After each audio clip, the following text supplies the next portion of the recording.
With the release of Act 2, one of the most impactful sandbox changes was the massive buff to roaming supers, with overall cooldowns lowered and nearly triple the super gains from dealing damage and defeating enemies. Roaming supers are quickly emerging as a go-to option in endgame PvE right now. This change has put several supers back on the map, but one that's impressed me the most has actually been Arcstrider, as this forgotten super is double dipping on the roaming super changes thanks to the damage buff to Raiden Flux as well. I thought this build would be good, but today I'll be covering how Raiden Strider is generating orbs better than any super in the game right now, showcase why it destroys champions, and how you can consistently get your super back in well under a minute. I'm Above, and if you enjoyed today's video, a like and subscription would be greatly appreciated. Now, let's get into it.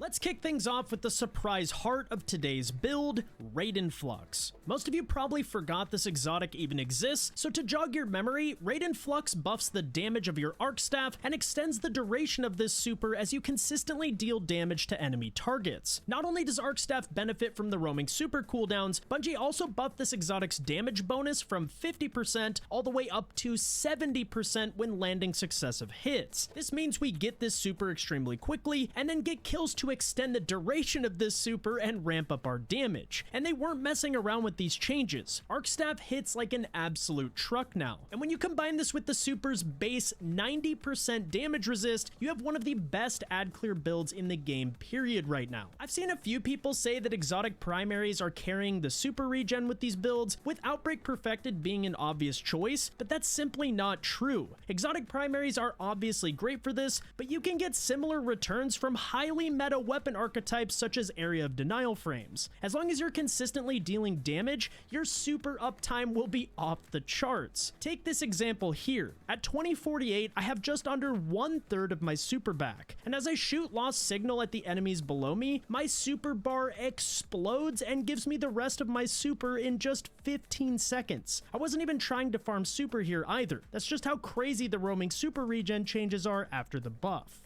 And now that I've piqued your interest, let's dive into the rest of the build. Starting with our abilities, I went with Gambler's Dodge to refund our melee when surrounded by enemy targets, Disorienting Blow to blind enemies on charged melee hits, and the Flashbang Grenade for an additional source of blind to stun unstops and CC enemies in endgame content. When you pair this with Spark of Shock, which gives your arc grenades the ability to jolt, you can actually stun overloads and unstops with a single ability. Moving on to our aspects, first up we have Tempest Strike, which overrides our melee ability while sliding to send a powerful arc current forward that jolts enemy targets on hit and does significant damage. Since the roaming super changes are all about damage output, the AoE jolt that Tempest Strike provides helps feed our super even faster. Pair this with Gambler's Dodge and we can get this ability even more frequently. This synergizes perfectly with our second aspect, Flow State, which states that defeating a jolted target makes you amplified, and while amplified, you gain increased class ability regen,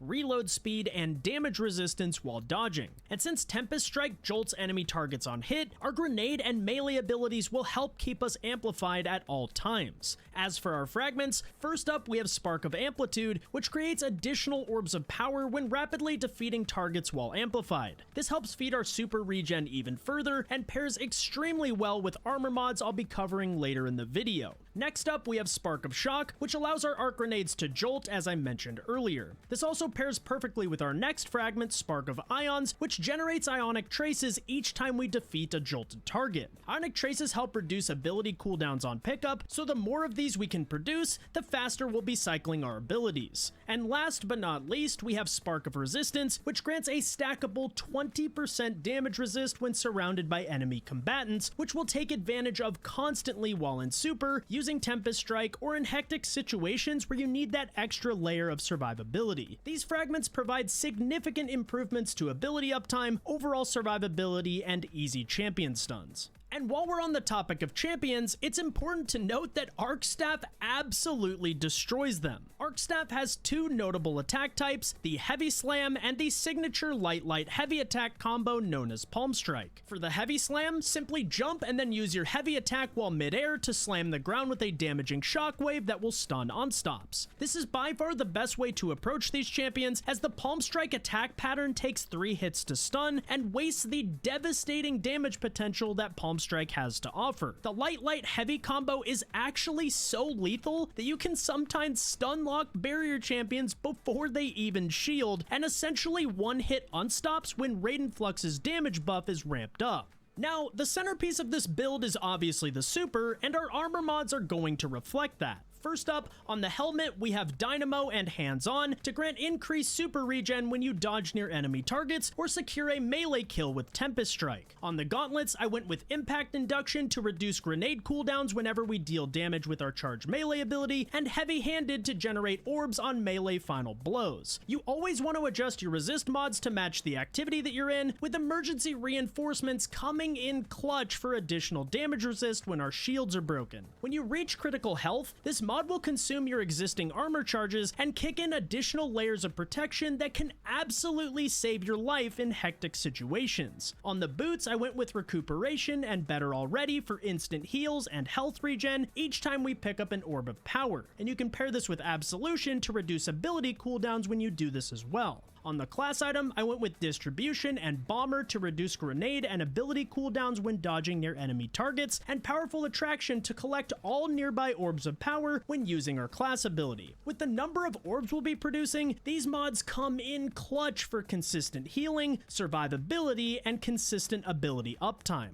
But the build actually gets even better. Act 2 also brought some much needed power to a relatively underwhelming artifact in my opinion, and almost all of them benefit Raiden Strider to take this build to the next level. First up, we have authorized mods Melee to reduce the cost of melee based mods such as Hands On and Heavy Handed, Killing Breeze for bonus mobility on rapid weapon final blows, Emergency Flare, which allows us to keep an armor charge each time we proc emergency reinforcements for damage resistance while low. We also have the Thick of It, which allows rapid weapon final blows while surrounded to quickly refill our armor charges, and Curative Orbs, which generate additional orbs of power each time we break an enemy shield for the first time, which is extremely powerful in endgame content like Grandmaster Nightfalls, where you're constantly flooded with shielded combatants. And lastly, we have Arc Compounding, which grants Arc abilities a 15% damage bonus against blinded targets. This obviously synergizes perfectly with Arcstaff's blinding capabilities against unstops, and while you actually can't blind bosses, the blinding debuff can still be applied to them for additional damage. And with all the blinding we have in our kit, we take advantage of this constantly. And if you want to build around this even further, you can swap one of your fragments for Spark of Beacons, which allows your Arc Special and Heavy weapons to blind enemies when securing kills while amplified. You can also use something like Retinal Burn with the legendary tonic to AoE blind enemies with Arc Weapon precision hits, though I personally find this mod to be a bit more situational, especially with this fast-paced playstyle.